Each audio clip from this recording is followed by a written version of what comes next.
성부와 성자와 성령의 이름으로 아멘. 예수님과 어머니 하나 되신 성심을 통해 신성하신 아버지의 피아세 나라, 의지의 나라에서 이 기도를 봉헌드립니다. 사랑하는 하느님 아버지, 저희들이 계시록을 배울 수 있고 계시록 안에 담겨져 있는 아버지의 놀라운 신적인 질서의 다스림과 그 아름다운 질서를 학습할 수 있는 은총을 주시어 감사드립니다.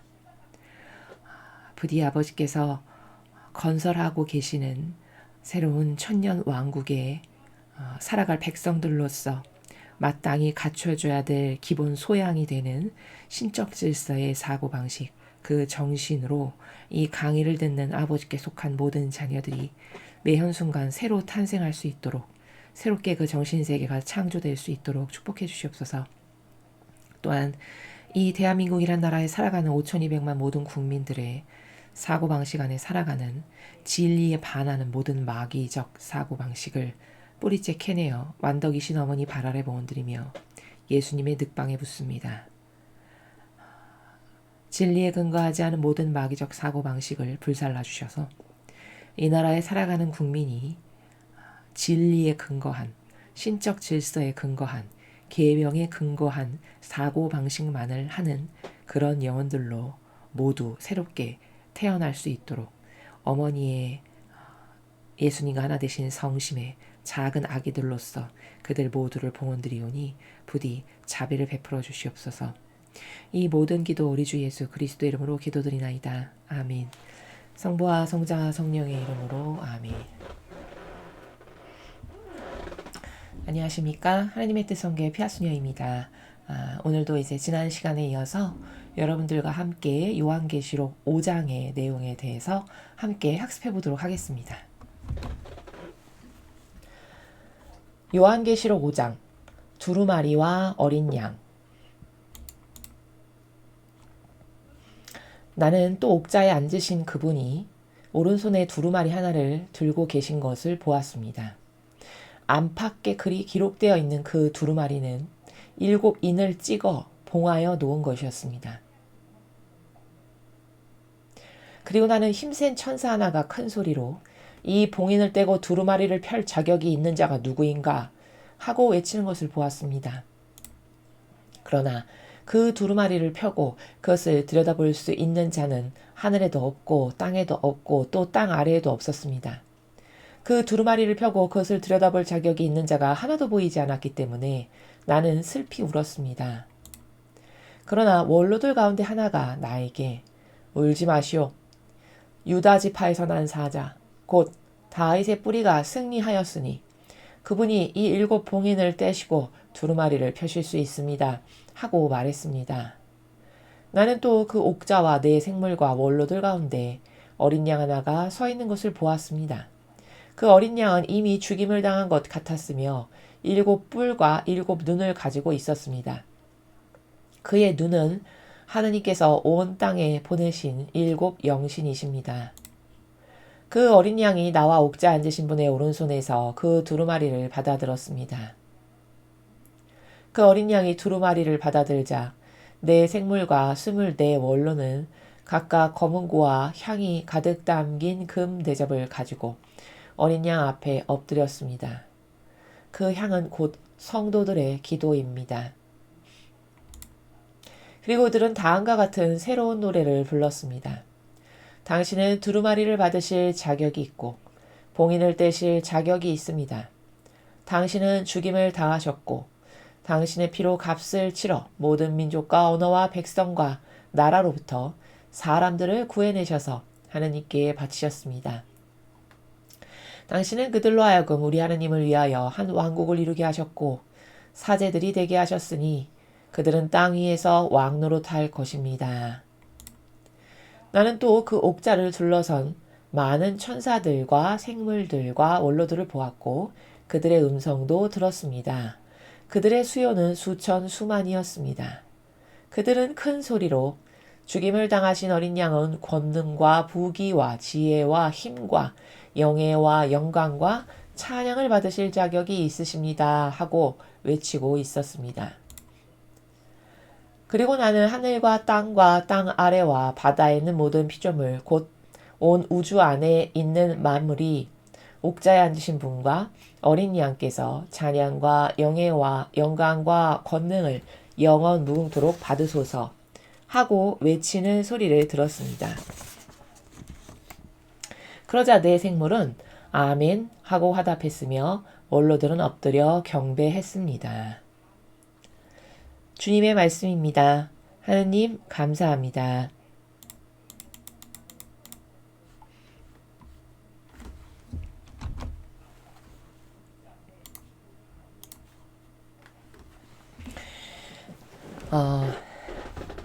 드디어 오늘 5장을 학습하게 되었습니다.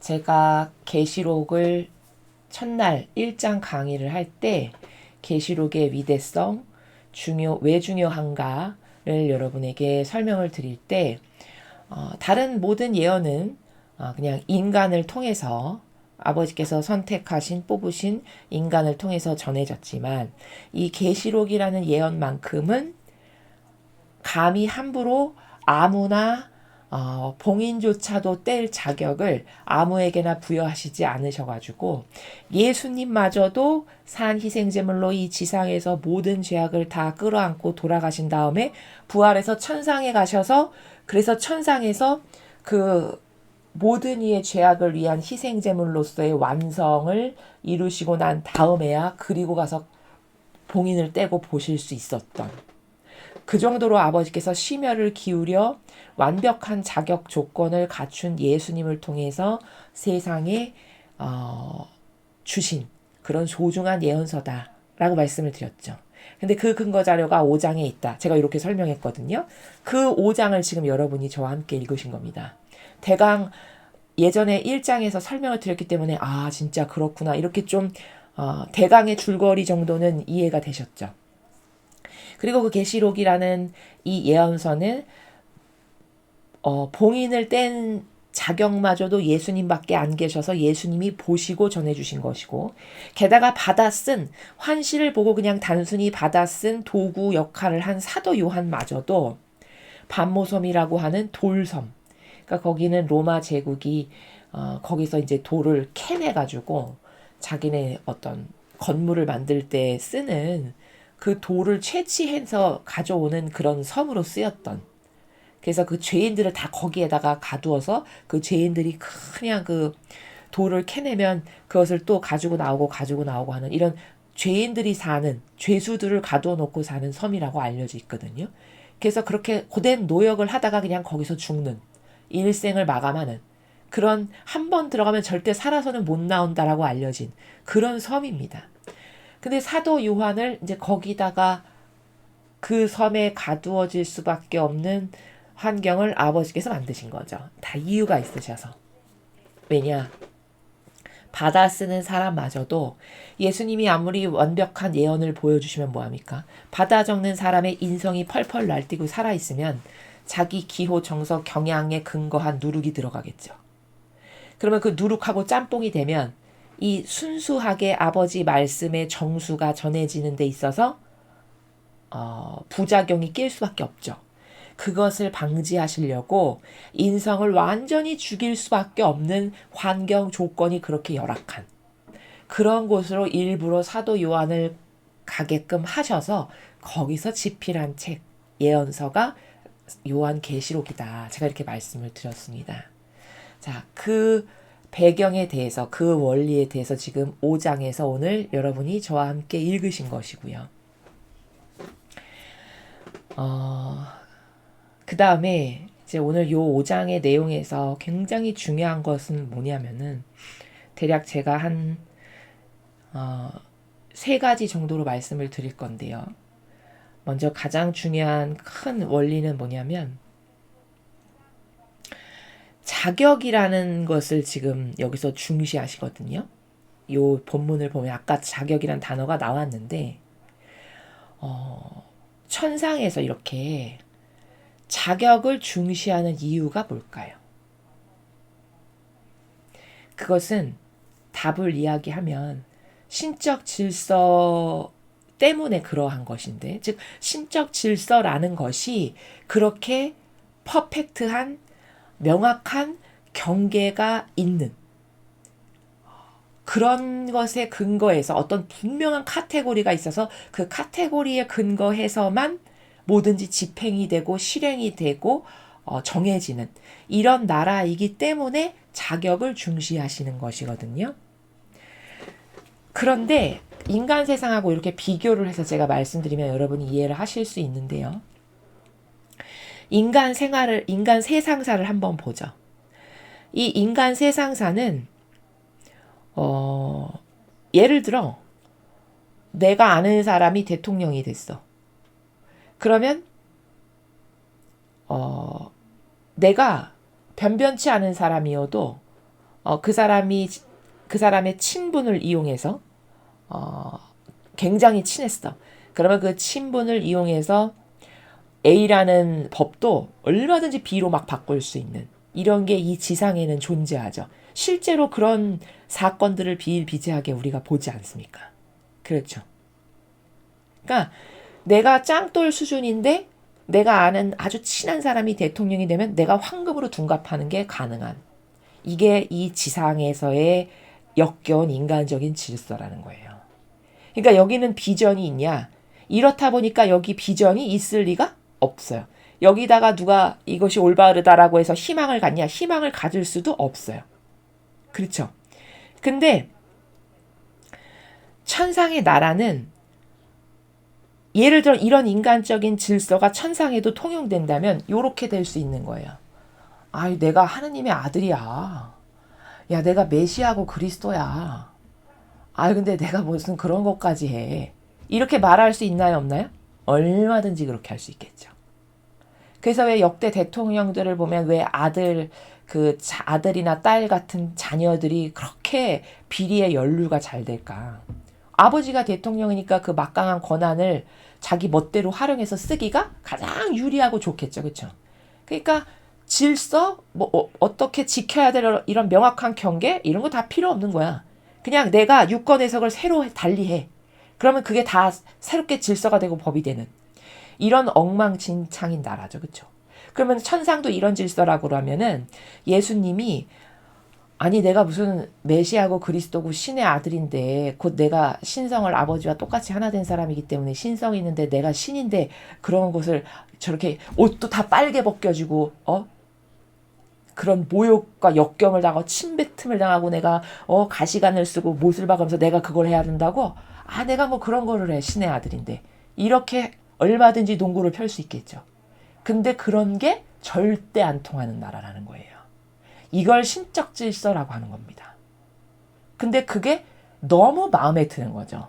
완벽한 걸 좋아하고 가지런하고 질서 정연한 것을 좋아하고 어떤 그런 정직한 아주 퍼펙트하게 정직한 것을 좋아하는 사람에게는 그런 질서로운 세계가 있다는 것 자체만으로도 마음에 안정감을 주고 위안이 되고 거기서 희망을 느껴요. 그렇지 않나요? 이래서 천상을 빨리 가보고 싶은 거고 이래서 어서 빨리 오셔서 다스려 주세요라고 그렇게 열심히 기도하는 겁니다. 왜냐면 이런 역겨운 질서 이거 마음에 안 들고 이거 불공평하고 이거 공정 정의 아니고 여기는 희망도 없고 비전도 없고 여기 맨날 부조리가 그러니까 난무하는데 여기서 무슨 희망을 가질 수 있겠어요. 그렇죠? 이러니까 제발 아버지 어서 오셔서 다스려 주세요. 신적 질서로 다스려 주세요. 제발 아버지의 다스림으로 다스려 주세요. 이렇게 기도하는 겁니다. 이래서 이해되시죠? 근데 종교 생활이라는 것은 지금 제가 이 인간 세상사가 얼마나 무질서하고 무질서를 넘어서 미친 사람처럼 살아가는 세상이에요. 지금은. 무질서를 뛰어넘어서. 그렇죠? 그러니까 어느 정도로 미친 사람처럼 살아가냐. 페이스북에 가재도 있고 연못에는 뭐 붕어도 있고 뭐 거북이도 있고 다 자기의 그 각자의 자족하면서 살아가는 게 올바른 세상이다 정의다 이렇게 페이스북에 멋있게 썼어요. 자기가 마치 그렇게 살아가는 사람이 있는 것처럼. 근데 막상 뚜껑을 오픈해가지고 자기 가족에게 똑같은 잣대를 그렇게 공정과 정의를 좋아하고 실천적인 사람인 것처럼 페이스북에 하도 글을 잘 쓰길래 막상 껍질을 까서 살펴보니까 자기 딸은 태어나서 지금까지 단 한 번도 시험을 안 봤는데도 의사가 됐어요. 그렇죠? 그럼 이게 무질서 자체죠. 무질서를 뛰어넘어 이런 건 미친 거라고 해야 되는 거예요. 이런 거는. 그야말로. 그렇죠? 근데 그런 수준인데 그러면 양심이 조금이라도 인간다운 양심이 있다면 자중하고 자숙하고 부끄러움을 알고 창피한 걸 알고 자기가 장관까지 했고 대학 교수까지 했다면 저는 이런 수준인 사람이 제가 이런 것을 하는 건 감히 합당치가 않습니다. 제가 이런 모든 것을 다 사퇴하고 내려놔야 되고 저는 자식을 잘못 기른 죄인입니다. 이렇게 해야 되는 게 정직한 사람인 것이죠. 근데 어느 정도로 미쳤다라고 제가 표현할 만큼이냐면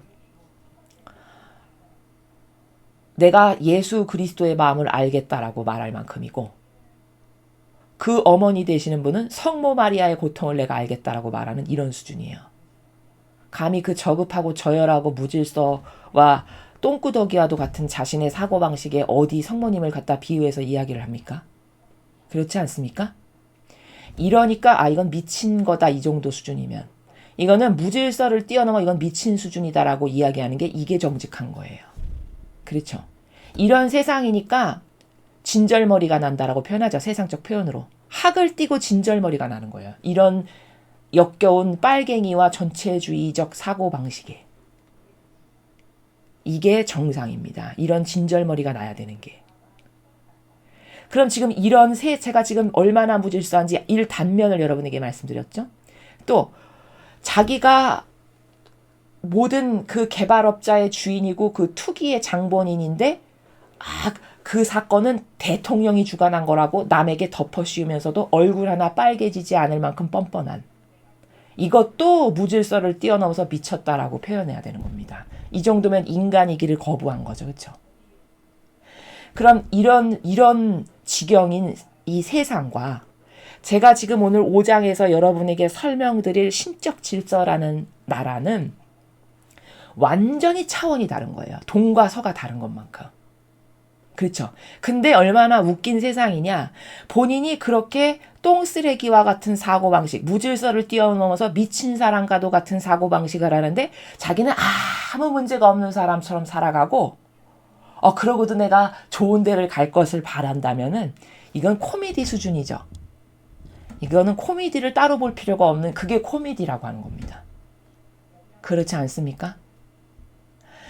지금 이 5장의 예수님은 본인이 신성을 지니신 하느님 아버지의 아드님이신데도 불구하고 모든 희생을 요만큼도 심지어 물 한 방울도 남기지 않고 온 인류가 지은 모든 죄악을 다 끌어안아 처절하리만큼 아주 철저한 배상과 보속으로 다 갚으셨어요. 그리고 그렇게 처절하고 철저한 배상과 보속의 희생을 통해서 다 갚았기 때문에 그분만이 자격이 있다라고 천상의 모든 이가 이렇게 인정하는 거예요. 여긴 이런 나라입니다. 천상이라는 거는 이런 나라예요. 이걸 신적 질서라고 하는 거예요. 즉 다시 말해 이 나라는 이런 천상의 나라는 순전히 자신이 희생으로 일군 것, 그 일군 것이 자격이고 기준이고 조건이에요. 이해되십니까? 그런데 그토록 고통과 희생을 싫어한다. 그러면 이 나라에 가긴 다 틀린 거죠. 이 나라의 질서가 어떤 건지를 똑바로 깨닫고 내가 진짜 그런 천상을 염원하고 저런 세계에 나도 죽고 나서 가고 싶다. 그 본연의 본향으로 돌아가고 싶다면 노력을 똑바로 해야 된다라고 제가 매번 말씀드리죠. 노력을 똑바로 해야 되는 거예요. 알고. 아니 뭔가를 성취하려면 이 세상도 프로세스가 있고 그렇죠? 도전해야 될 목표가 딱 있어. 내가 올림픽 금메달이야. 그러면 올림픽 금메달을 따기 위해서 내가 어떤 프로세스에 근거해서 훈련을 할 거며 코치는 누구를 영입해야 되겠고 내 약점은 뭐며 내가 심리적으로 동요되지 않고 단단한 심리 가운데에서 그런 경기를 경영하려면 지금 내가 심리적으로 필요한 건 뭐고 이런 다양한 구체적인 과정과 프로세스를 다 조사한 다음에 그것을 나에게 최적화시켜가지고 그 최적화된 알고리즘으로 수년간 노력을 해야 그 금메달을 바라볼 수 있는 거 아닙니까? 그렇죠? 지상에서 살아가는 하다못해 운동선수도 그렇게 노력을 하잖아요. 올바로 목적을 정한 다음에. 근데 그것에 비할 바가 못 되죠. 이 영적인 나라는. 그것은 그런 금메달의 영광이라는 건 그저 일시적인 거고 인간적인 거지만 이것은 영원한 겁니다. 그렇죠? 그럼 이 영원성의 나라를 도전하는데 그런 프로세스도 없고 똑바로 알지도 못하고 진리를, 그런데도 겸손과 정직이 없어서 뭐가 옳으네 그르네 주장까지 하며, 또 제가 조금 전에 예를 들었던 그런 무질서한 인간을 뛰어넘어 미친 사고방식을 해도 하나도 부끄러움을 못 느끼는 게 본인의 수준인데 그 본인의 수준에 대한 정직성도 없다. 그럼 이 나라를 어떻게 갑니까? 고찰해야 될 게 한두 가지가 아닌 거예요. 자신에 대한 어떤 객관화된 프로세스가 이 시대를 살아가는 인간에게 있냐? 없다는 것이죠. 게다가 더 문제는 뭐냐? 종교 생활을 또 하잖아요. 이 시대 사람들의 문제가 종교 생활은 다 자기가 좋아지는 거죠. 여기 예수님이 자기가 좋아지는 게 요만큼이라도 있었다면 이 자격을 띨 조건이 되셨을까요? 절대 될 수가 없습니다. 그렇죠? 얼마나 철저한 나라인지를 전혀 감을 못 잡는 거예요. 천상이라는 나라가. 종교 생활은 다 뭐냐? 인간적 기준이죠. 그렇죠? 인간적 기준으로 유권 해석을 다 달리하는 거예요. 자기 기호에 맞게, 입맛에 맞게, 경향에 맞게. 그럼 이런 고무줄 논리에서 살아가는 사람이 그 사고방식을 가지고 한평생 살았는데 이렇게 철두철미하게 자격을 따지는 나라. 근데 그 자격이 희생의 크기고 고통의 크기고 그렇게 해서 맺은 열매가 뭐고 이런 것을 하나하나 다 따지고 세밀하게 살피시는데 어떻게 이런 나라를 갈 그런 언감생심, 감히 꿈도 못 꾸겠죠. 그런 고무줄적인 사고방식으로는. 그러니까 이 시대가 진짜 불행한 거는 왜냐? 진리를 똑바로 가르치는 데가 일단 없고요. 진리를 똑바로 전한다는 건 천상이 이런 나라고, 그러니까 무슨 준비를 해야 되고 어떻게 달라져야 하며, 하다못해 금메달을 따려는 운동선수도 그렇게 수많은 프로세스를 가지고 투자할 건 투자하고 자기가 희생할 건 희생하면서 몇 년을 갈고 닦아서 그거 하나를 따기 위해서 노력을 하건만, 이것은 영원성에 관련된 거요, 내 본향의 나라로 돌아가는 거요, 이건 다시 물릴 수도 되물릴 수도 없고 그냥 한 번 결정되면 끝나는 거지 않습니까? 그쵸? 그런 것을 준비하는데 항상 막연하고 감성주의자로 내 감성이나 따르고 기준이 뭔지도 모르고 천상이 어떤 질서로 조화롭게 되어 있는지도 가르쳐주는 데도 없고, 이런 3중고, 4중고, 5중고 이런 혼탁한 망상과 오해와 부작용, 이런 데서 살아가니까 인류가 도대체가 이 나라에 갈 사람이 극소수라고 아버지께서 그렇게 말씀을 하시는 겁니다. 이해되셨죠? 그래서 이 5장에서의 핵심이 되는 키포인트는 뭐냐? 천상의 나라는 다 자격 조건을 따지는 나라다라는 거예요. 그럼 그 자격 조건이라는 것은 구체적으로 뭐냐면 어떤 희생을, 무슨 목적을 가지고 어떤 희생을 해서 어떤 열매를 맺었는가예요. 희생도 종류가 다양하지 않습니까? 나를 위해서, 내 이기심을 위해서 희생하는 사람이 거의 다니까요. 근데 그런 희생은 감히 여기 언감생심 내밀 수도 없고, 예수님과 성모님의 모든 숭고하신 희생은 보니까 다 자기를 위한 희생이 아니라 오로지 하느님을 위한 희생이에요. 아버지 뜻이 이루어지기 위한 희생들, 그 숭고한 희생의 무게를 달아서 그 숭고한 희생이 맺은 열매를 보고 그것을 통해서 자격 조건을 철저하게 따져서 얘는 되고 얘는 안 되고 얘는 여기 가야 되고 얘는 여기 가고 이렇게 결정되는 이런 아주 퍼펙트하게 질서로운 나라라는 겁니다. 그것을 알아야 되는 게 5장의 핵심이에요. 그래서 이런 신적 질서에는 명확한 카테고리가 있어요. 이런 것에 근거해서 분류를 세밀하게 하기를 피앗의 자녀로 살아갈 사람이 있고, 의지의 자녀의 차원에 살아갈 사람이 있으며, 뜻의 자녀의 차원에서 살아갈 사람이 있고, 이렇게 경계가 다 갈리고 나뉘는 겁니다. 이해가 되시죠? 그럼 나도 좋은 데 가고 싶잖아요. 나도 높은 데 가서 하느님을 얼굴을 꼭 배우고 싶잖아요. 그럼 도대체 피앗의 자녀가 되려면 난 어떻게 해야 되는가? 이런 것을 제가 메시지 해설할 때 조금씩 여러분에게 계속 말씀을 드리고 있죠. 기본은 뭐냐? 자기가 좋아지기 위한 자아에서 발로되는 자기 뜻, 의지, 경향, 기호, 자기 기준, 자기 선이 있다. 이러면 못 가요, 일단. 무조건 연옥에 가서 그 자기 뜻으로 살아간 것을 닦아내야 돼요. 그 죄악을. 자기 뜻으로 하는 게 왜 죄인데요? 이런 근원적인 것도 모른다면은 그건 또 거슬러 올라가서 설명을 해야 되는데, 죄악의 근원이 하와잖아요. 근데 그 하와가 왜 죄인이 됐죠? 자기 뜻으로 그 열매를 땄기 때문에 죄인이 됐어요. 아버지는 너 저것만은 따지 말아라 이렇게 말씀을 분명히 하셨거든요. 근데 그 아버지 말씀에 순종하지 않고 뱀이 와서 너 저것 따면 하느님처럼 똑똑해지고 너 이렇게 될 것 같으니까 하느님이 따지 말란 거야. 그 한마디에 바로 자아가 발동해가지고 내가 좋아진다는 그 한마디에 나도 신처럼 된다는 그 말에 솔깃해서 그걸 확 땄죠. 바로 죄악이 뭐 때문에 들어왔냐? 자기 뜻을 따름으로써 죄악이 들어왔기 때문에 기본이 뭐냐? 천상에 갈 수 있는 기본 베이스가 그 자기 뜻을 없애버려야 그나마 제로가 되는 거예요. 이해되시죠? 자, 요렇게 간단하게 지금 제가 핵심만 딱딱딱딱 짚고 넘어가서 말씀을 드립니다. 왜냐하면 장황하게 설명을 하면은 또 여기서 핵심으로 해야 될 꼬리를 놓치기 때문에 뭐 피아스의 자녀, 의지의 자녀, 뜻의 자녀가 되는 방법들은 앞에 제가 메시지에서 많은 설명을 드렸으니까 유심히 들으시고 반복해서 들으셔서 여러분이 새롭게 자꾸 인식하셨으면 좋겠습니다. 그래서 이렇게 자격을 철저히 따지는 나라가 천상의 나라인데 그것은 신적 질서라는 것이 그렇게 대충 이 세상처럼 대강 내가 아주 강력한 권력을 갖게 됐어. 그럼 유권 해석을 다 내 맘에 맞게끔 새롭게 하는 이런 인간적인 것하고는 질적으로 차원이 다른 겁니다. 그렇죠. 그래서 이런 종교 생활 같은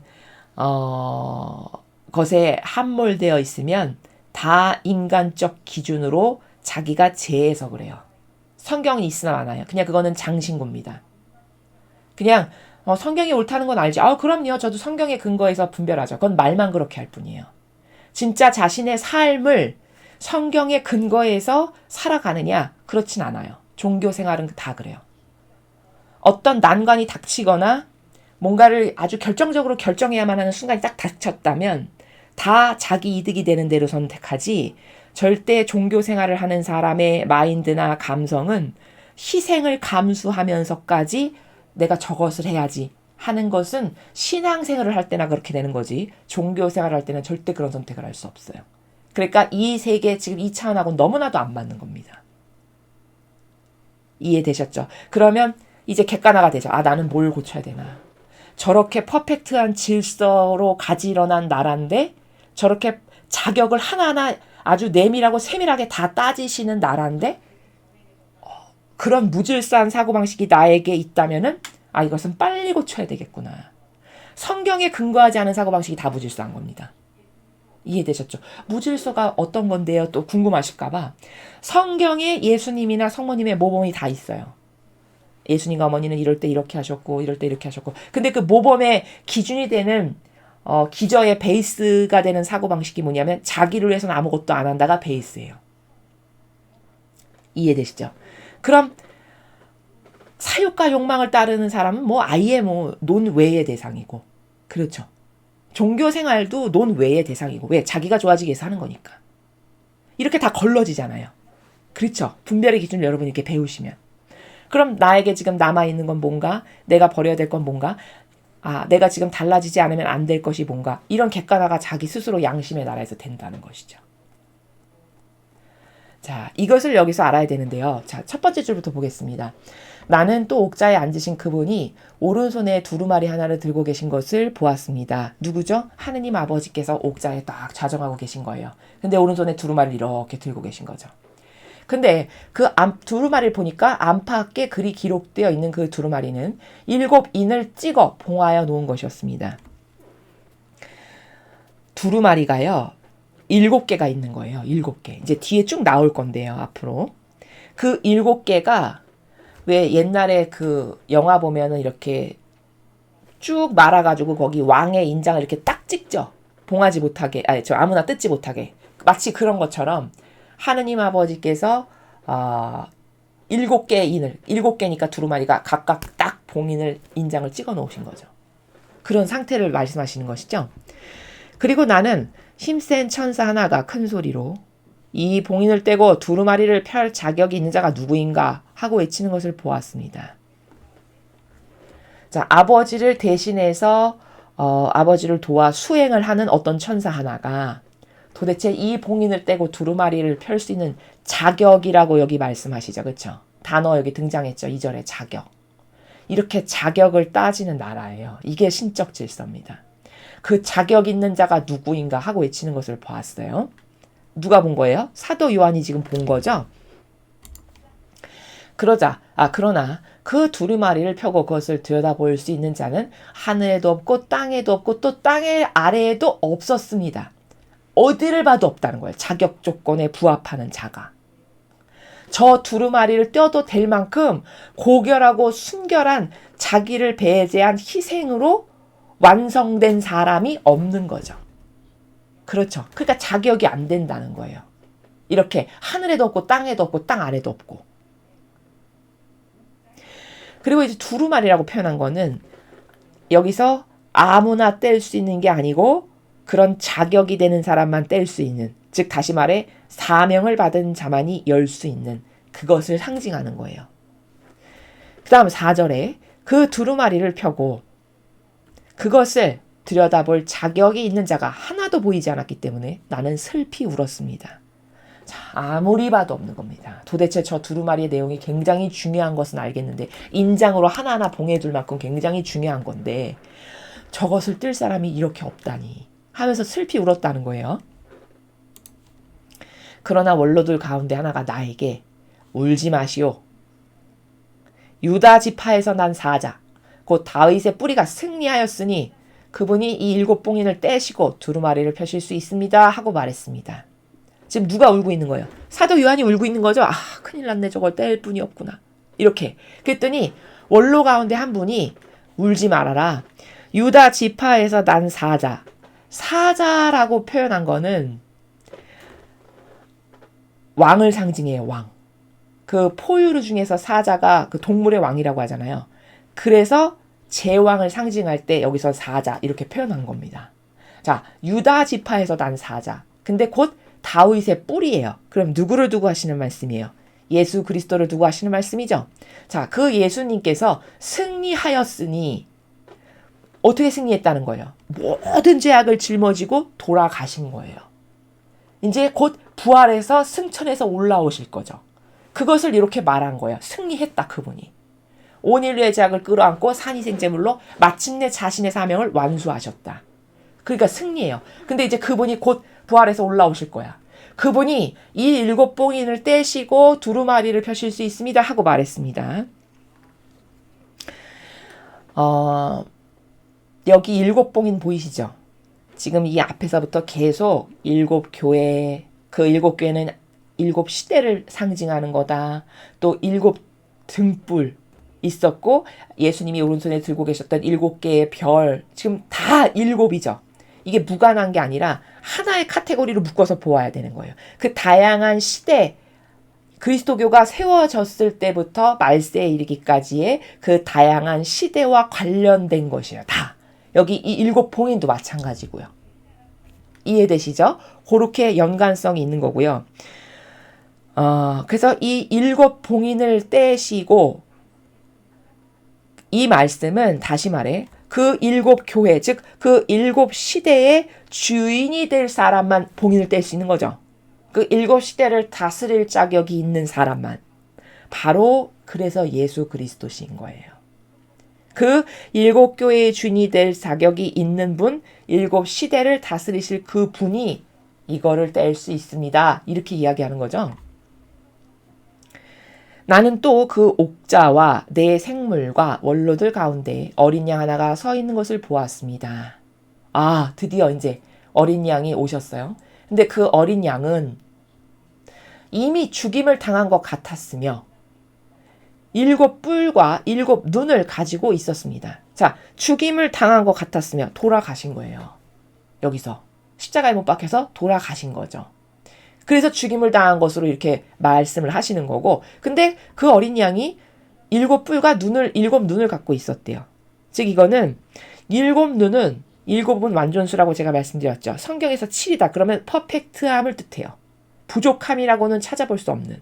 그러니까 부족함이라고는 찾아볼 수 없는 눈을 가지고 계신 거니까 그 레이다망에 걸리지 않을 것은 아무것도 없는 이런 상징이에요.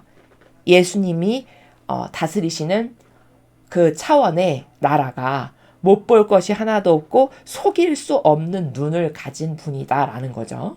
그 다음에 일곱 뿔은 일곱 교회를 이렇게 일곱 뿔이라고 또한 상징해요. 그래서 앞으로 일곱 교회의 주인이신 그 일곱 교회의 머리이시고 다스리시는 분 해서 일곱 뿔을 지니고 계신 거예요. 그의 눈은 하느님께서 온 땅에 보내신 일곱 영신이십니다. 자, 아까 일곱 눈을 예수님이 이렇게 갖고 계시다고 하셨잖아요. 근데 그 일곱 눈은 하느님 아버지께서 온 땅에 파견하시는 일곱 영신 아버지의 곧 일곱 눈이라고 말씀하시는 거예요. 그러니까 일곱 영보다 더 센 건 영신이다. 제가 어제 설명했죠. 그건 하느님께만 합당한 단어. 아버지가 가지고 계시는 그 지엄하신 권위의 아버지께서 모든 것을 알파요 오메가이신 분이 꿰뚫어서 다 보시는 영을 표현할 때 영신 이렇게 한다고 말씀드렸잖아요. 그 일곱 영신이라고 말씀하시는 거죠. 그 어린 양이 나와 옥자에 앉으신 분의 오른손에서 그 두루마리를 받아 들었습니다. 아, 드디어 자격 조건을 갖추신 예수님께서 돌아가시고 이제 부활하셔서 천상에 오셨어요. 그래서 옥자에 앉으신 아버지시죠. 아버지 오른손에 이렇게 두루마리가 아까 들려 있었다고 했잖아요. 그 두루마리를 이제 전해 받으신 거죠. 그 어린 양이 두루마리를 받아 들자 네 생물과 24원로는 각각 검은고와 향이 가득 담긴 금 대접을 가지고 어린 양 앞에 엎드렸습니다.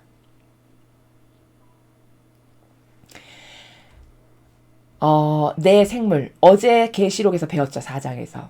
생물은 하느님의 다스림을 상징한다. 하느님의 다스림을 대신해서 수행하는 그런 직분이랄까요? 그런 존재를 생물로 표현한다고 그랬죠. 근데 그 생물이 변질돼서 마귀의 다스림을 상징할 때는 짐승이라고 표현한다. 그래서 다니엘서에 보면은 제국이 생길 때 그게 하느님의 다스림하고는 다른 전체주의 세력의 시작의 기원이 바빌론이잖아요. 근데 그 바빌론이 태동할 때 보니까 바다에서 어떤 바람이 하나 싹 일더니 사자가 튀어나오고 두 번째 싹 일더니 막 곰이 튀어나오고 이렇게 짐승으로 표현하죠. 그게 다 변질된 하느님의 다스림은 이렇게 생물인데 인간의 다스림. 그래서 전체주의를 하는 다스림이니까 그렇게 짐승이 올라오는 겁니다. 딱딱딱딱 아기가 맞죠. 그렇죠? 그렇게 아버지의 다스림의 생물과 그 다음에 24원로. 어제 계시록에 배웠을 때 하느님이 한 중앙에 좌정하고 계시고 그 아버지를 삥 둘러서 있는 24원로가 있다라고 표현했잖아요. 이 원로들도 하느님을 도와서 시중을 들고 함께 아버지 다스림에 참여하는 그런 사람들이죠. 그들이 이제 드디어 두루마기를 받아가지고 그걸 뗄 수 있는 분이 오셨구나 해서 지금 그 두루마리를 받아든 예수님 앞에 다 몰려와가지고 검은고와 향이 가득 담긴 금대접을 가지고 어린 양 앞에 엎드린 거예요. 이게 질서정연한 거예요. 드디어 자격 있는 분이 오셨다 해서 이들이 다 경배드리면서 지금 엎드리고 인사하는 거죠. 이게 신적 질서인 겁니다. 멋있지 않습니까? 그러니까 사람이 좀 사람다우려면은 이렇게 좀 질서로운 걸 좋아해야 되고 정확하고 명확한 것 앞에서 희열을 느껴야 되고 너무 정직하니까 여기 토달 사람이 아무도 없는 그 나라니까 이런 나라에서 사는 게 행복한 거거든요. 이런 정서가 기저에 있어야 되는데 글쎄요, 요즘 세상은 그런 정서가 기저에 있는지도 잘 모르겠어요. 사실은 사람들이 뭘 좋아하는 거를 이렇게 보면은 도대체 저런 게 왜 기쁘고 좋지? 이런 의문이 들 때가 사실은 굉장히 많거든요. 도대체 저렇게 불법과 부정직과 무질서와 저런 혼탁한 오해와 망상과 부작용 가운데에서 살아가는 저런 게 도대체 왜 좋지? 이런 생각이 들 때가 너무나도 많거든요. 이런 게 좋지 않나요? 이렇게 가지런하고 질서롭고 아주 너무너무 정직해서 그 정직 때문에 마음에 들고, 그러니까 정직하니까 공정과 정의가 물처럼 흐르고, 그렇죠? 그래서 존중받고 존경받아야 될 마땅한 권리를 인정해드려야 될 분이 오니까 모두가 다 그 앞에 다 부복하고 엎드리지 않습니까? 이런 게 멋있는 거죠. 이런 게 질서로운 거예요. 이런 걸 신적 질서라고 하는 겁니다. 그래서 다 엎드린 거예요, 그들이. 근데 그 향은, 아까 그 향이 담긴 금대접을 갖고 왔다고 했잖아요. 그 향은 곧 성도들의 기도입니다. 자, 이들이 지금 뭐 하는 거냐? 예수 그리스도께서 마침내 사명을 완수하시고 그 엄청난 위대한 희생에 산 희생제물로 자신을 내어 바치셔가지고 모든 이를 구원하는 사명을 완수하셨어요. 그리고 오셨어요. 그러니까 그분 앞에 금대접을 가서 딱 드리는데, 그 금대접에 들어있는 게 보니까 여태까지 성도들이 그냥 하느님 아버지와 예수님과 어머니께 갈망으로 드렸던, 희생으로 드렸던 그들의 기도를 선물로, 자, 당신이 이 기도를 받을 자격이 있으십니다 해서 이렇게 갖다 드리는 거예요. 그 금대접을. 이해되시죠? 추상이 되시죠? 지금 제가 설명드리는 게 이런 나라입니다. 그리고 그들은 다음과 같은 새로운 노래를 불렀습니다. 당신은 두루마리를 받으실 자격이 있고 봉인을 떼실 자격이 있습니다. 당신은 죽임을 당하셨고 당신의 피로 값을 치러 모든 민족과 언어와 백성과 나라로부터 사람들을 구해내셔서 하느님께 바치셨습니다. 자, 그 내 생물과 24원로가 막 이런 노래를 지금 부르는 거예요. 예수님이 오셔가지고 그분 앞에서. 근데 여기 우리가 봐야 될 게 뭐냐면 9절에서 새로운 노래라고 하죠. 여기 지금 새로운 노래. 그러면 이전 노래하고 다르다는 거네요. 그렇죠.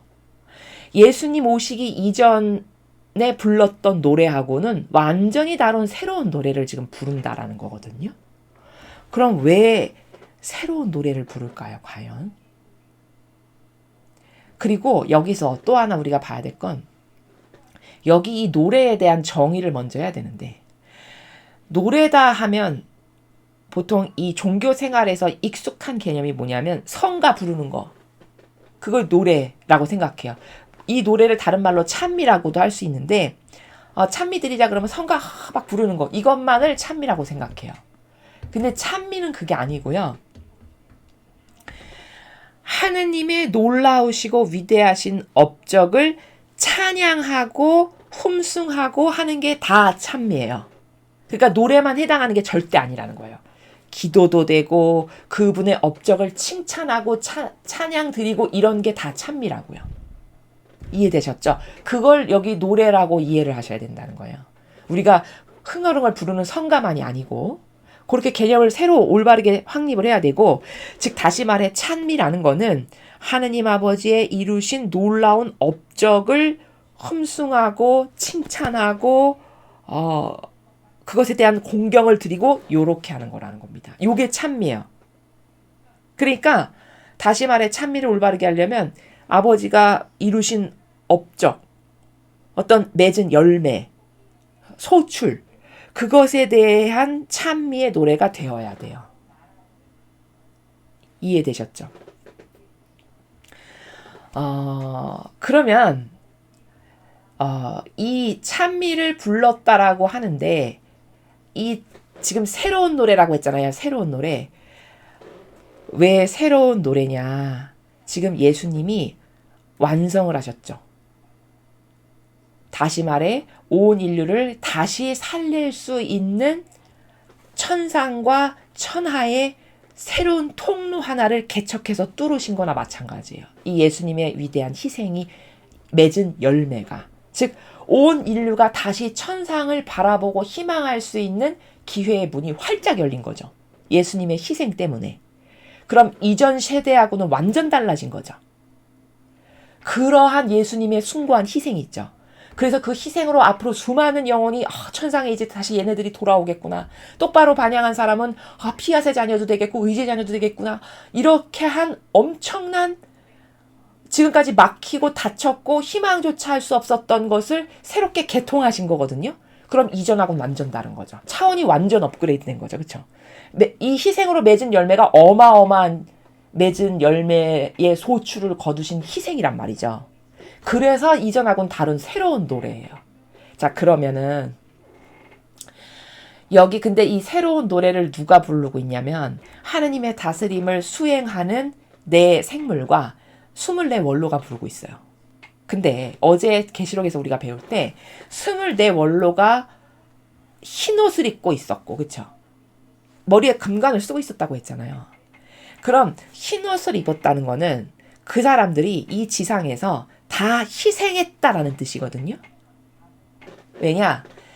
자기가 흰옷을 입었다는 건 이 지상에서 자기의 희생과 배상과 보속으로 그 죄악의 옷을 빨아서 희게 해서 입었다라는 뜻이에요. 그러면 많은 희생을 해서 온 사람들이죠. 그런 사람들만 지금 부르고 있어요. 새로운 노래를. 그럼 이 새로운 노래는 아무나 부르는 게 아니라 이것도 자격이 있다는 거죠. 즉 누구만 부를 수 있다? 그렇죠. 희생으로 맺은 열매가 있는 사람만 배울 자격이 있는 거예요. 이 새로운 노래도. 천상은 이렇게 제가 서두에 힌트 드렸잖아요. 자격 하나하나 다 따지는 나라라고. 그러니까 이런 노래 하나도 우리는 뭐 이 지상에서는 하도 무질서하고 막 사니까 신적 질서하고 무관하게 아니 성가 내가 부르고 싶으면 부르는 거지 이런 수준이잖아요. 천상의 나라는 그렇지가 않다니까요. 이 차원이 다른 새로운 노래는 그 새로운 노래를 하기에 합당한 자격이 있는 사람만 부르는 거니까 흰옷을 입은 24원로만 부르는 겁니다. 이해되시죠? 그럼 여기서 그렇게 희생을 싫어하는 사람은 이런 새로운 노래 부를 자격? 없죠. 가서 감히 이 새로운 노래 부르는 옆에 낄 수도 없겠죠. 이해되시죠? 그래서 제가 왜 예전에 몇 년 전부터 메시지 할 때 계속 여러분에게 말씀드렸던 건 뭐죠? 배상과 보석 희생 많이 하십시오. 배상과 보석 희생 많이 하십시오. 이런 말 계속 드렸죠. 말씀. 그게 다 여러분이 부자 되는 길이고 사실은 여러분이 좋아지는 일이라는 걸 이제는 아시겠죠. 여러분이 천상 가서 부자 되는 길이라는 거 이제 납득이 되시나요? 여기 이 계시록을 배우니까 좀 와닿으시죠? 그러니까 이 인류는 뭘 모르냐면요. 이 거짓 교회가 뿌려놓은 쓴 누룩이 뭐냐. 이 거짓 교회가 아주 맹독성의 독을 한두 개 뿌린 게 아닌데 그 중에 가장 치명적인 게 뭐냐면요. 심지어 자기가 하느님의 일을 해보겠다라고 나온 자원한 봉사자인데도 자기를 높인다는 거예요. 그 자원한 봉사 일에서조차. 이거는요. 조금 냉정히 이야기하면 좀 저급한 단어지만 냉정히 이야기하면 저주받은 거예요. 예수님은 이걸 성경에서 뭐라고 말씀하시느냐면 너는 차라리 날 몰랐던 게 낫다. 이렇게 말씀하셨어요. 그게 굉장히 무서운 말씀이거든요. 그게 무슨 뜻이냐. 바리사 율법학자를 두고 하신 말씀이에요. 왜냐? 저 주님의 일을 해보겠습니다. 예수님과 성모님을 닮은 희생의 제물로 살겠습니다. 이렇게 해서 온 거잖아요. 그쵸? 그런데 그것과 정반대되는 희생제물은커녕 사욕과 욕망을 채우고 여기서도 뭔가 나의 기호나 정서를 채우는 게 있고 만족할 것을 위해서 왔고 이런 게 있어요. 기저에. 그러면 차라리 그런 희생제물로 안 사는 세상에 하느님 모르고 살아가는 사람이 그냥 소박하고 단순하고 순수하게 착한 마음을 가지고 이런 거 좋은 일 해야지 해서 살아가는 그 사람은 죄가 있어도 가만히 된다는 거예요. 그러나 저 산희생제물로 잘 살아보겠습니다. 이렇게 왔는데 그것과 정반대되는 삶을 살죠. 그러면 하느님은 어떻게 바라보시냐? 반감이 들어요. 그리고 도둑질 당하는 느낌이 매일 드시는 거예요. 왜? 내가 잘해보겠습니다 했는데 그래서 내가 쟤에게 모든 권한도 줘, 명예도 줘, 직분도 줘, 물질도 줘, 다 줬는데 이거는 내 거를 가져가서 맺는 열매는 하나도 없고 맨날 마귀만 좋아지는 일을 저렇게 계속하네 수천 년을. 그러면 반감 드실까요? 안 드실까요? 도둑 맞는 느낌 계속 들겠죠. 차라리 세상 사람은 몰라서나 그래 이해가 되고 납득가는 부분이 있잖아요. 하느님을 모른다거나 혹은 그들이 짓는 죄는 하느님께 대놓고 직격탄으로 모욕을 드리거나 역경을 드리는 죄를 짓진 않아요. 왜 그러냐? 영향력을 끼치지 않으니까요. 주변 사람에게. 근데 이들은 영향력을 막강히 끼치죠. 직분 때문에. 모든 사람이 보고 따라하지 않습니까? 야, 저렇게 하는 건가 봐. 하나님을 저렇게 공경하는 건가 봐. 저렇게. 은연중에 배우죠. 습득하고. 그럼 이건 이중고, 삼중고죠. 하나님께 드리는 고통이. 그래서 차라리 몰랐던 게 낫다. 차라리 이거 하나님 일꾼으로 안 살고 저렇게 평범하고 소박하고 단순하고 순수하게 착한 마음씨를 가지고 때로는 자기가 갖고 있는 것도 주변 사람하고 좀 나누면서 그렇게 사는 사람이 훨씬 낫다는 얘기입니다. 맞죠? 정확하게 맞는 말씀이죠. 이렇게 영적인 건요. 제가 지금 이 단적인 하나를 말씀드렸지만 이렇게 하나님은 낱낱이 다 따지신다는 거예요. 다 하나하나. 그래서 골과 수를 가른다고 말씀하시는 거예요. 성경에서. 골수를 가른다 들어보셨죠? 성경에서. 여러분 골과 수를 가른다는 거는 뼈가 있고 연골이 있으면 그 뼈와 연골을 갈라낸다는 겁니다. 얼마나 날카롭고 예리한 건가요? 얼마나 정확한 거예요. 그런 하느님 앞에 감히 역겨운 인간의 자기의 기준과 자기의 정서, 기호 이게 옳은 것 같고 이런 걸 감히 내민다. 그러고도 벌벌벌벌 떨지 않고 그렇게 당당하다. 그 정도로 성경을 모르니까 당당. 이런 신적 질서를 모르니까 당당한 거죠. 그렇게 살아도. 그렇게 해서 내가 지금 주님께 얼마나 많은 노여움을 들여서 내가 무슨 벌을 받을까를 덜덜덜덜 떨어도 모자랄 판에 그렇게 살아가는데도 천연덕스럽고 뻔뻔하고 아무렇지도 않다. 그게 저는 성경을 이렇게 모릅니다 라고 이야기하고 있는 거지 뭡니까? 이런 나라인데 이렇게 자격을 따져서 새로운 노래도 아무나 못 부르는 나라인데요. 너무 다르죠. 너무너무 다른 거예요. 그래서 그 새로운 도대체 찬미가 뭐며 지금 여기서 새로운 노래를 왜 부르는 건지 기점이 된 거예요. 예수님의 희생으로. 이전하고는 다른 새로운 차원으로 문이 열린 거죠. 하나. 그러니까 그 예수님의 위대하고 숭고하신 희생을 찬미하려니까 새로운 노래, 이전하고는 다른 예수님의 업적과 관련된 새로운 노래를 불러야죠. 근데 그 부르는 사람마저도 아무나 안 부르잖아요. 그것도 다 자격이 있다는 거예요. 그럼 이 지상에서 희생을 단 한 번도 하느님을 위해서 뭔가를 내놓거나 해본 적이 없는 사람이 감히 여기 언감생신 이런 나라를 어떻게 가겠습니까? 이렇게 자격을 하나하나 다 따지는데. 그렇죠? 그래서 새로운 노래를 불렀다의 새로운 노래가 뭔지를 설명드렸고요. 그래서 막 찬미를 하는 거예요. 예수님은 두루마리를 받으실 자격이 있고 봉인을 떼실 자격이 있습니다. 당연하죠. 모든 이의 죄악을 다 끌어안고 그 죄악을 배상보속했는데. 그쵸? 그래서 나는 하늘과 땅의 권한을 다 받았다가 무슨 뜻이냐. 이런 거예요. 복권이 예를 들어 1등짜리가 이번 회차에서 안 뽑혔어. 그럼 뒤로 밀려요. 그 다음 회차에 1등이 또 안 나왔어. 그럼 또 뒤로 밀립니다. 계속 밀려서 예를 들어서 10회차에서 1등이 하나 딱 나왔어. 그럼 앞에 것까지 싹 몰아서 이 사람이 다 받는 거죠.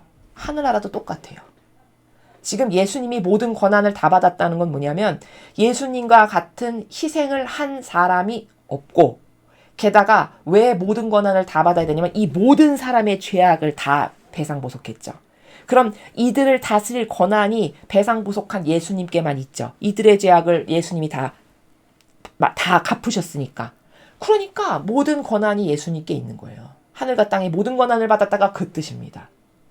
이 인류를 다스릴 권한이 마땅히 예수님께 있다라고 해도 아무도 이의제기 못해요. 왜? 그거 다 희생으로 갚았거든요. 온 인류에 대한 모든 죄악을. 그러니까 여기 천상에 다 오히려 찬미만 하죠. 그거 이해 있습니다. 그건 잘못된 겁니다. 이렇게 감히 입도 뻥끗 할 수 없어요. 왜? 처절히 현물로 다 갚았기 때문에. 이렇게 정확한 나라라니까요. 그러니까 막 찬미하는 거예요. 그분의 업적을. 주님은 죽임을 당하셨고 주님의 피로 값을 치러 모든 민족과 언어와 백성과 나라로부터 사람들을 구해내셨다는 게 뭐예요? 그 영혼을 이제 다시 되돌려서 천상에 올 수 있는 기회를 마련하셨습니다. 이런 말이잖아요. 그렇죠? 그래서 하느님께 그 영혼들을 바치셨습니다. 이런 이야기잖아요. 그리고 여기서 하나 봐야 될 중요한 단어 또 하나 있는데 그게 뭐냐면은 여기 값을 치러예요. 값을 치러. 당신의 피로 값을 치러. 거저 공짜 없습니다. 제가 이런 말씀 자주 드리죠. 여기 이렇게 증거가 있잖아요. 값을 치렀다고. 근데 맨날 뭐 종파에서 거저 받는 은혜, 주님이 주시는 거저 받는 은혜, 도대체 거저 받는 은혜가 뭔지 알고 하시는 말씀이신지, 거저 받는 거는 그저 소소하게 인간이 살아가는데 필요한 최소한의 이런 공기, 물, 이런 토양, 흙, 햇빛, 이게 거저 받는 은혜예요. 그거 말고 그 이외의 모든 것은 이렇게 다 값을 치르고 희생의 대가를 하고 하다못해 노래마저도 자격 없는 사람은 못 부르는 이런 나라입니다. 그럼 예수님이 우리를 구원하시는데 그분이 하물며 신인데도 불구하고, 아니 신이면 권능과 모든 마음대로 하실 수 있는 권한이 있으신 분이잖아요. 그렇죠? 근데도 그래 내 자녀들 한번 구해야 되겠다. 구원해. 이렇게 안 하시더라는 거예요. 와서 인간의 모습을 갖고 그 고대에 와서 사시면서 인간하고 섞여서 그 또 고쳐주시면서 사람들 또 교화하시고 말씀 전하고 그런 모든 밟아야 될 절차를 다 밟고 마지막에 하이라이트의 방점을 찍기를, 그것의 모든 죄를 다 끌어안고 죽기까지 한, 돌아가시기까지 한, 이 정도로 철저한 겁니다. 그걸 값을 치러라고 표현한 거예요. 여기서 희생의 대가를 말씀하시는 거죠. 그렇죠? 그러면 여기서 알아야 될 힌트 하나가 뭐냐, 이렇게 값을 치러야 가는 나라인데 나도 여기 가고 싶어. 그러면 어떻게 해야 된다라는 답이 이제 좀 아시겠죠?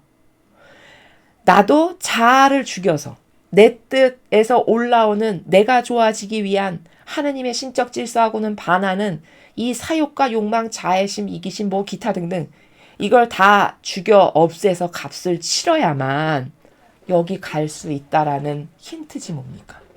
여기에 원칙과 법칙이 그렇다라는 걸 가르쳐 주는 거잖아요. 그렇죠? 그걸 여기서 확인할 수 있고요. 주님은 그들로 하여금 우리 하느님을 위하여 한 왕국을 이루게 하셨고 사제들이 되게 하셨으니 그들은 땅 위에서 왕 노릇할 것입니다. 자, 10절이 무슨 말이냐. 예수님께서 그들로 하여금 우리 하느님을 위하여 한 왕국을 이루게 하셨고, 자, 하느님 아버지를 위해서 한 왕국을 이루게 하셨대요. 무슨 말이에요? 이런 겁니다.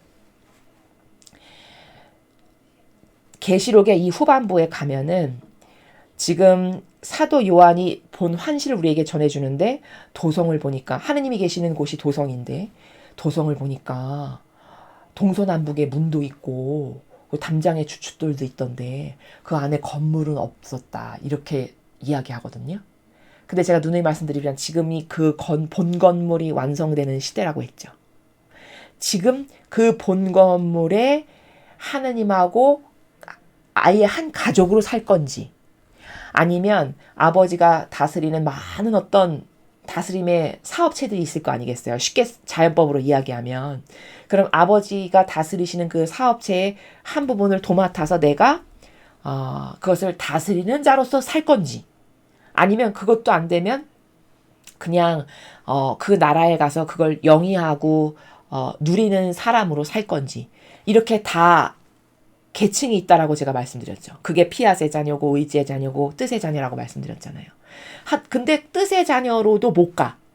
즉 뜻의 자녀로 못 간다는 건 자기 뜻으로 일평생 살았어. 그러면 뜻의 자녀로도 안 되잖아요. 그럼 이제 더 아래 연옥에 가서 죄악을 닦고, 이렇게 계층이 다 있다고 했잖아요.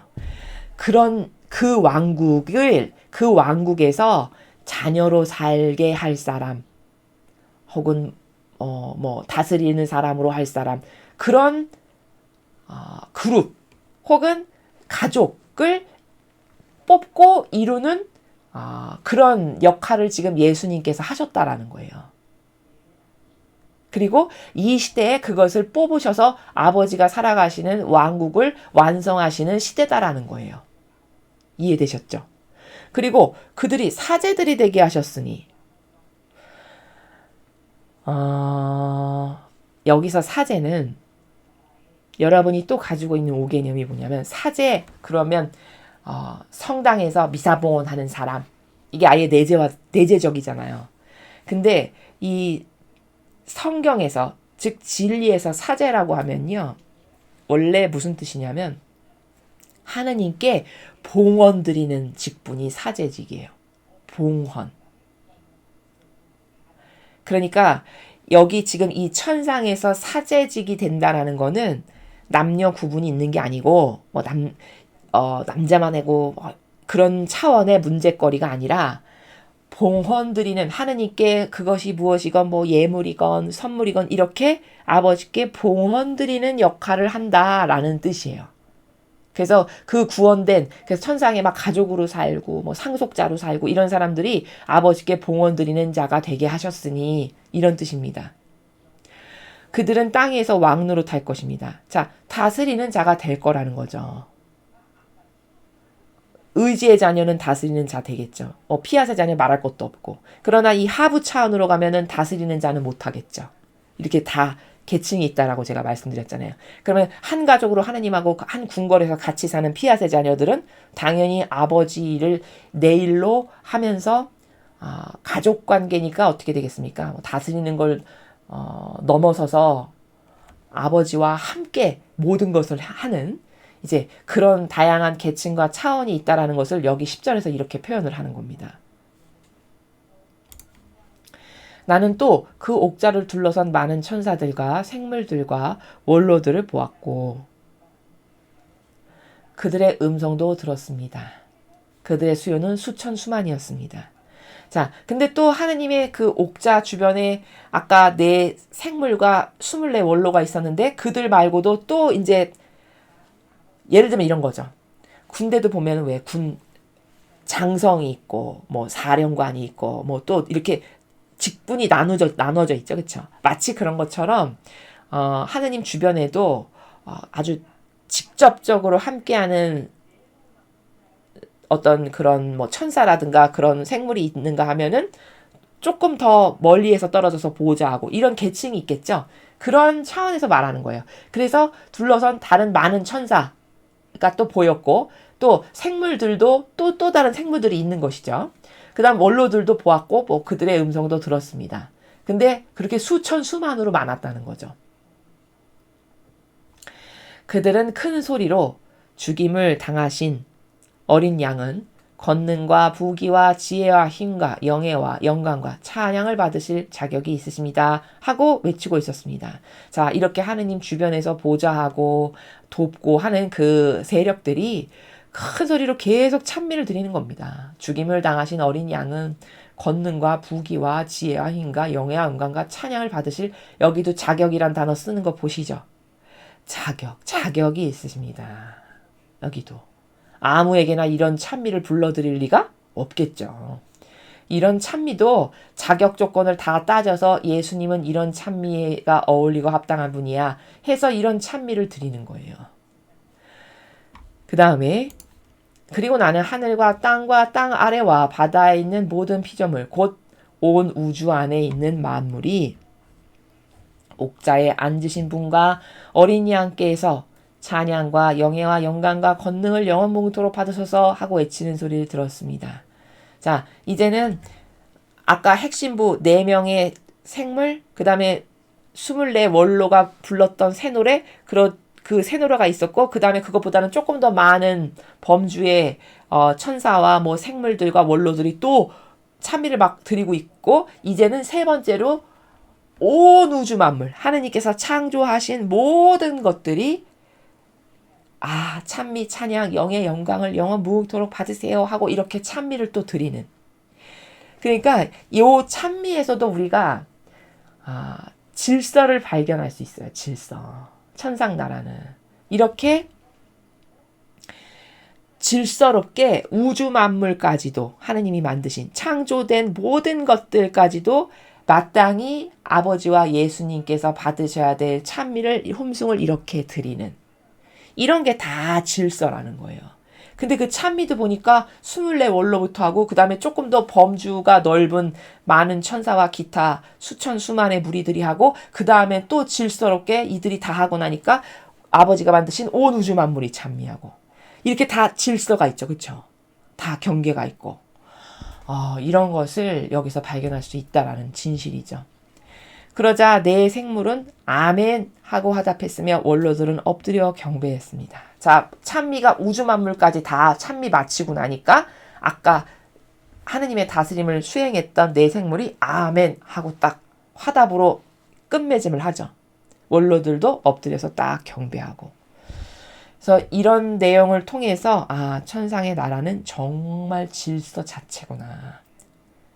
얼마나 질서로운지 자격 조건을 하나하나 다 섬세하게 따질 만큼 질서롭구나 라는 것을 볼 수 있다라는 겁니다.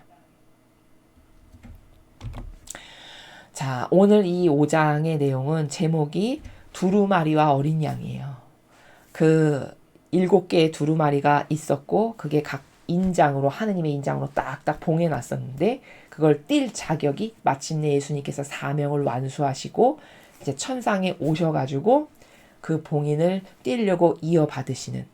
근데 그분이 그 임무를 완수하시고 즉 사명을 완수하시고 오시니까 천상에 막 찬미의 노래가 울려 퍼지는데 그 찬미마저도 자격 있는 사람만 새 노래를 부를 수 있고 또 그것도 그룹별로 가까이에서 모시는 사람, 조금 더 넓은 번주, 그리고 우주 만물이 찬미하고 이렇게 다 질서롭게 되어 있는 것을 우리가 오늘 본 것입니다. 천상의 나라의 실체가 무엇인지를 오늘 발견하고 배운 거죠. 자, 그러면 이렇게 질서롭고 자격을 하나하나 다 따지고 경계가 있는 이런 나라가 천상인데 이 지상은 이 질서하고 얼마나 동가석에 다르게 완전히 무질서하게, 심지어 제가 이 정도면 무질서를 뛰어넘어 미친 사고방식이라고 표현했죠. 그 정도로 불러도 좋을 만큼이죠. 그런 세상이 된 거죠, 지금. 하느님이 만드신 세상은 원래 이랬는데, 천지창조 때. 이런 질서로 가득했는데, 이게 다 이 전체주의 세력이 조금씩 허물고 해서 이제는 무질서를 뛰어넘어 동물보다도 질서롭지 않은. 그렇죠. 아니, 개도요. 개도 질서가 있어요. 서열이 있고 자기네 사이에서. 그런 거 아시죠? 그 개만도 못하지 뭡니까? 이 정도로 수준이 저급하고 저열해졌는데 그것도 모르고 그 안에서도 만족하는 게 있고 기쁜 게 있고 행복한 게 있고 이렇다면은 이거는 참 인간의 존귀함을 그 안에서 더 이상 찾아볼 수가 없는 것이죠. 그래서 오늘 우리가 이 계시록 5장을 배운 목적은 우리는 다 이 질서로 돌아가야만 된다. 그래야 나에게 비전이 있고 희망이 있다. 왜냐? 내가 그런 질서를 좋아하고 사랑하고 그 질서 안에서 살아야 여기 가기가 수월해지죠. 그런 질서롭지도 않고 정직하지도 않고 이런 자격을 하나하나 따지는데 희생을 하는 건 요만큼도 하기 싫어하는 그런 사고방식을 내가 갖고 있는데 이 나라에 어떻게 가겠습니까? 그렇죠. 그래서 이런 올바른 경계와 질서에서 벗어나는 사고방식이 나에게 존재한다면 그것을 하루빨리 없애는 게, 그것을 빨리 깨닫고 왜 나쁜지를 버리는 게 우리에게 우선되어야 될 과제다. 이런 명확한 자기인식이 있고 그것에 근거하여 개선활동을 하여야 하겠습니다. 이상으로 요한계시록 5장 두루마리와 어린 양 해설 강의를 마치겠습니다. 감사합니다.